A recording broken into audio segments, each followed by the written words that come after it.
Shalom, haleluya, puji Tuhan. Saudara, pada saat ini saya akan menyampaikan firman Tuhan. Nanti selama 10 hari ke depan hamba-hamba Tuhan dari apostolik akan saling bergantian untuk menyampaikan firman Tuhan dalam rangka Hari Ketuhanan Roh Kudus selama 10 hari. Dan ini tugas pertama dari saya sebagai koordinator Rayon Betel. Dan untuk tidak berlambat-lambat, saya akan mulaikan. Tapi untuk mengawalinya, mari kita berdoa. Bapa di sorga, terima kasih buat kesempatan ini. Kesempatan yang sangat luar biasa Tuhan. Yang sangat manis, yang sangat indah yang sudah Engkau berikan bagi kami Tuhan. Kesempatan di mana kami mencari Engkau, di mana kami belajar dari Engkau. Terima kasih buat semuanya Tuhan. Pemeliharaanmu, penjagaanmu, semua yang terbaik sudah Engkau berikan bagi kami semua hamba-hambamu, khususnya kami Jemaat Gereja Apostolik. Engkau baik, Engkau sangat luar biasa. Saat ini Tuhan, kami akan belajar kembali dengan firman-Mu. Mari Engkau ampuni hamba-Mu, ampuni kami semua yang mendengar, urapi kami semua dalam nama pakai hamba-Mu untuk menyampaikan isi hati. Dalam nama Yesus, haleluya, haleluya, amin. Puji Tuhan, kita akan baca firman Tuhan pada saat ini yang terdapat di dalam Injil Yohanes. Ada beberapa ayat kita akan baca. Yohanes 14 ayat 15 sampai ke 17, dan kita akan loncat ke ayat 25 dan 26. Saya akan bacakan bagi kita semua. Judulnya, Yesus menjanjikan penghibur. Ayat 15. Jikalau kamu mengasihi aku, kamu akan menuruti segala perintah. Aku akan meminta kepada Bapa, dan Dia akan memberikan kepadamu seorang penolong yang lain, supaya Ia menyertai kamu selama-lamanya, yaitu Roh kebenaran. Dunia tidak dapat menerima Dia, sebab dunia tidak melihat Dia dan tidak mengenal Dia. Tetapi kamu mengenal Dia, sebab Ia menyertai kamu dan akan diam di dalam kamu. Kita loncat 25-26. Semuanya itu kukatakan kepadamu selagi aku berada bersama-sama dengan kamu. Tetapi penghibur, yaitu Roh Kudus, yang akan diutus oleh Bapa dalam namaku, Dialah yang akan mengajarkan segala sesuatu kepadamu dan akan mengingatkan kamu akan semua yang telah kukatakan kepadamu. Haleluya. Haleluya. Maaf jemaat, nanti kalau ada dengar di belakang ada suara-suara ayam atau suara-suara yang lain. Ini saya lagi syuting di belakang. Ini kebetulan saya baru selesai bangun gazebo. Puji Tuhan, semua luar biasa untuk kemuliaan Tuhan dan dipakai untuk kemuliaan Tuhan. Nah, ada suara anjing di luar. Nah, saudara-saudara, kalau kita baca bacaan kita pada saat ini, di sini judulnya Yesus menjanjikan penghibur. Kenapa Yesus harus menjanjikan penghibur, jemaat Tuhan? Bahkan di pasal yang ke-16, Yesus mengulang lagi tentang pekerjaan penghibur atau apa yang akan dilakukan oleh Roh Kudus ketika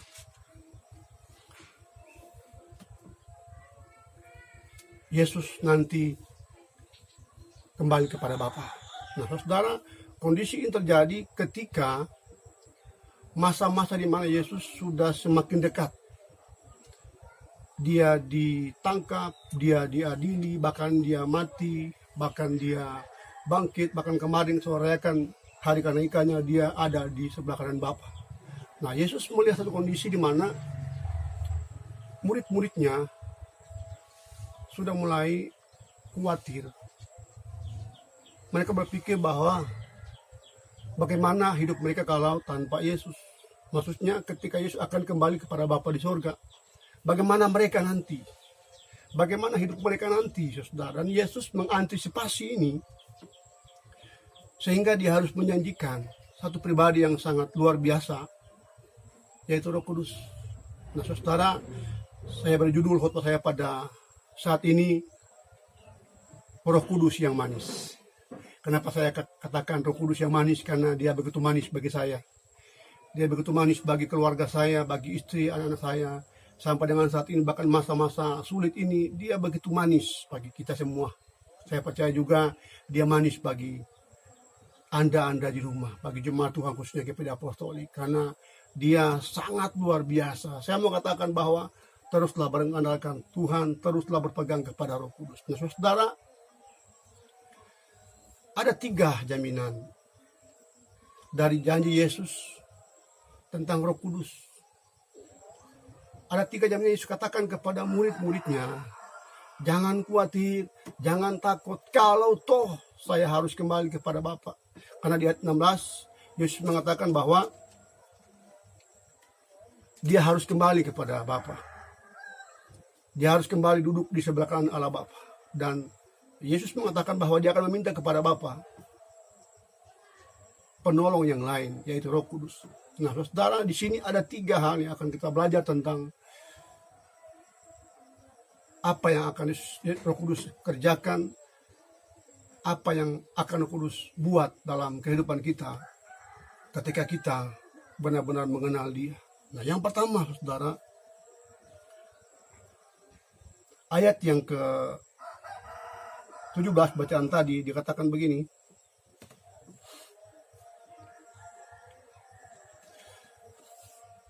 Enam 16 dulu dikatakan begini. Aku akan meminta kepada Bapa dan ia akan memberikan kepadamu seorang penolong yang lain supaya ia menyertai kamu selama-lamanya. Ayat 17, yaitu Roh kebenaran. Dunia tidak dapat menerima Dia sebab dunia tidak melihat Dia dan tidak mengenal Dia. Tetapi kamu mengenal Dia sebab Ia menyertai kamu dan akan diam di dalam kamu. Yang pertama, saudara, Yesus menjamin bahwa Roh Kudus akan selalu menyertai hidup saya, hidup Anda, hidup keluarga kita semua. Amin. Dan saudara, kalau engkau baca, di sini dikatakan bukan cuma sekedar menyertai, tapi Yesus mengatakan bahwa menyertai selama-lamanya. Bahkan di ayat 17 dikatakan dia bukan cuma menyertai, tetapi dia akan diam di dalam hidup Anda dan saya. Nah, saudara, betapa manisnya hidup Anda dan saya ketika Roh Kudus yang menyertai, ketika Roh Kudus yang menuntun, ketika Roh Kudus diam di dalam hidup kita. Betapa manisnya, saudara, hidup Anda dan saya ketika semua itu terjadi dalam hidup kita. Saya mau katakan bahwa jangan pernah melupakan Roh Kudus. Jangan pernah apalagi mendukakan Roh Kudus. Kenapa, saudara, saya katakan demikian? Ketika itu terjadi, saudara, karya-karyanya tidak akan maksimal dalam hidup kita. Yang terjadi kekacauan, yang terjadi ketidakfokusan kita dalam setiap apa yang kita kerjakan setiap saat. Kenapa? Karena Roh Kudus tidak lagi menyertai Anda dan saya. Yang pertama, saudara, Roh Kudus, Yesus menjamin Dia akan menyertai hidup Anda dan saya. Saudara, saya mengalami, saudara. Kenapa saya pakai judul Roh Kudus yang manis? Karena saya mengalami, saudara, betapa Dia menyertai kehidupan saya sampai dengan saat ini. Jatuh bangun, selalu Dia sertai, selalu Dia angkat, saudara, selalu Dia bimbing.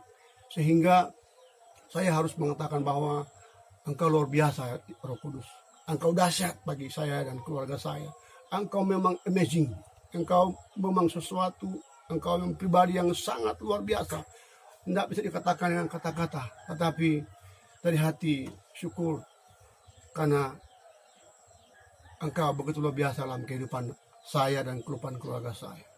Yang pertama, saudara, Yesus menjamin bahwa Roh Kudus akan menyertai kita selama-lamanya. Bahkan dia akan tinggal di dalam hidup Anda dan saya. Itu yang pertama.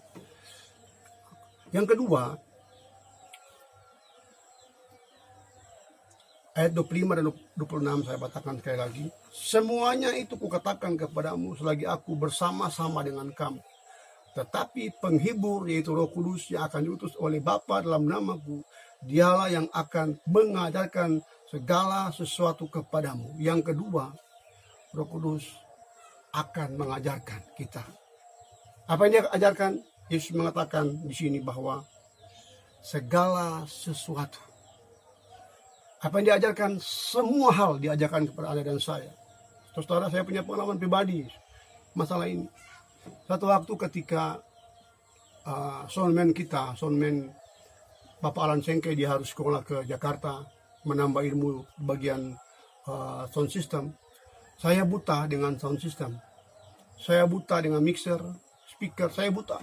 Bahkan saya pernah mengatakan kepada Alan ketika saya melihat kabel-kabel yang begitu banyak, saya mengatakan, ini kayak Super Me. Tetapi saudara, saya aminkan apa yang Yesus katakan ini, apa Yesus jaminkan tentang karya-karya Roh Kudus, bahwa dia akan mengajarkan kita. Akan mengajarkan segala hal, dan saya mengalami itu saudara. Sebelum Alan ke Jakarta, saya harus bertemu dengan dia. Sedangkan ajar saya tentang sound system. Dia akan pergi hari Sabtu kalau tidak salah. Sabtu minggu berjalan. Jadi saya bilang, mulai hari Senin ajar saya. Jadi saya minta tolong ke Pak Wino dan Pak Nus, semua sound system bawa ke Pastori. Dan saudara, hari Senin, Selasa, Rabu, Kamis, Sabtu, saya belajar sungguh-sungguh. Dan saya kejar itu saudara. Saya harus tunggu Alan bangun dulu. Saya tidak mau ganggu dia saudara, karena dia juga punya keluarga. Jadi saya standby di lorongnya itu jam-jam 7:30 pagi. Saya ke perkamar setting, bongkar pasang,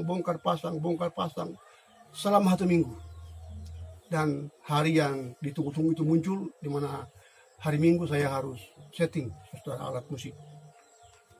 Nah, saudara, saya setting sesuai dengan apa yang diajarkan oleh Alan kepada saya. Saya setting, berdoa, Tuhan tolong Roh Kudus berikan hambamu hikmat. Dan tanpa saya sadari saudara, Roh Kudus sedang mengajarkan saya. Tiba saatnya ibadah, saudara-saudara, ibadah jalan dengan baik, saya gugup.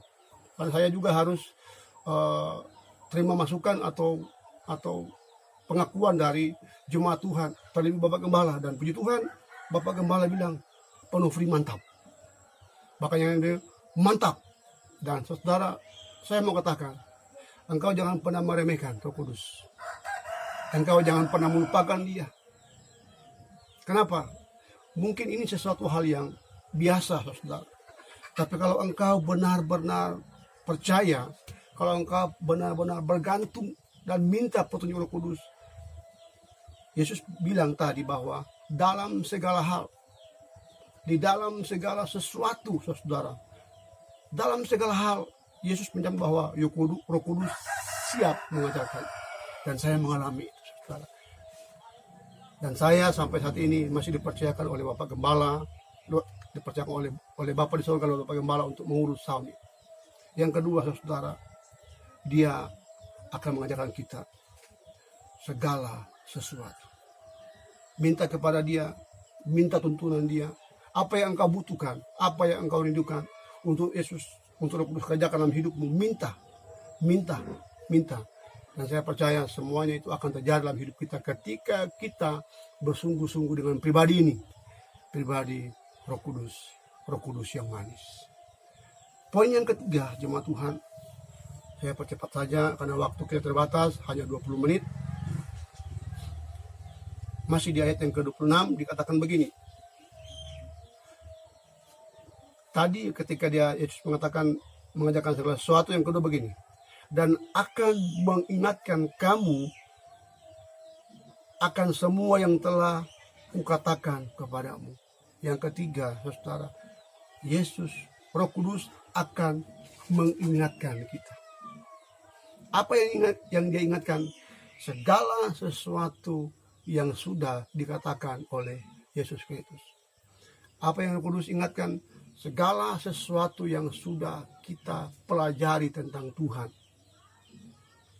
Garis bawahi ya, yang sudah kita pelajari tentang Yesus.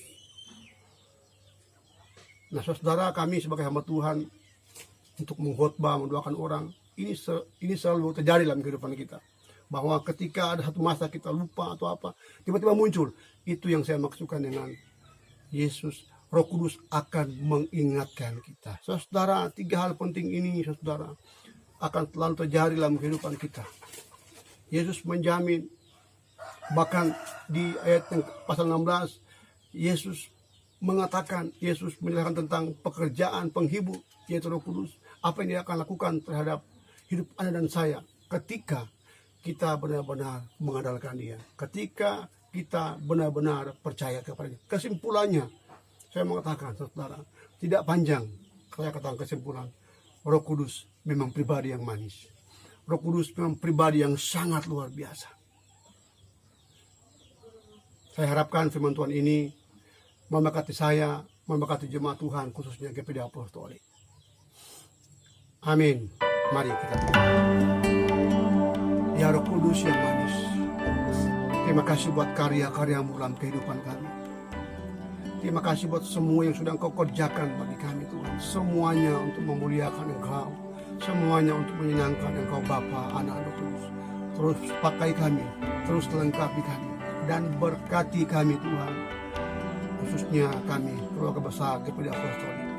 Mulai dari gembala kami, keluarganya, para pelayanan jemaat, semua Tuhan. Dan di masa-masa pandemi ini Tuhan, biar kami terus dipelihara oleh Engkau, terus dihidupkan oleh Engkau, terus dikasihi oleh Engkau. Terima kasih Bapa, terima kasih Yesus, terima kasih Roh Kudus. Segala hormat kemuliaan bagi namamu. Ini syukur kami.